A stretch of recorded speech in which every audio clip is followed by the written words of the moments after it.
আসসালামু আলাইকুম। সবাই কেমন আছেন? আশা করি ভালো আছেন। আমরা শরিকা কোম্পানি আলিয়া ব্রাসে কাজ করি।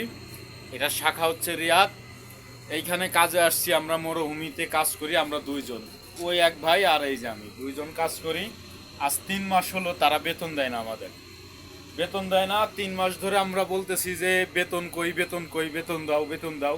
তারা বলতেছে আমি দেখতেছি বেতন গরিব, মানে বেতন কাছাকাছি আইছে। এখন কিসে আইছে সেটা বলে না। আমরা ক্যাপ্টেনে জানাইছি আমরা এই মরুভূমি আশকারি ক্যাম্পে চাকরি করি, এইখান থেকে ওয়ারাগা পাঠাইছি। ওয়ারাগায়ও তারা রিপ্লাই দেয় নাই। তার জন্য আমরা এই যে তো ব্যাগ গুছাইছি, আমরা চলে যাব। দুইজনই ব্যাগ গুছাইছি, সে ওইখানে গুছাইছে, আমি এইখানে গুছাইছি, যে আমার দুইটা ব্যাগ। আর এই কম্বল টম্বল যা আছে, কোম্পানির ড্রেস সব থুয়ে যাচ্ছি, ঠিক আছে। কোম্পানির জুতা, কোম্পানির ড্রেস, কোম্পানির যা সামান আছে সব থুয়ে, আমাদেরও কিছু সামান আমরা থুয়ে যাচ্ছি। আমার ওই লাকেজ থুয়ে যাচ্ছি, ঠিক আছে। অনেকগুলো সামান থুয়ে যাচ্ছি।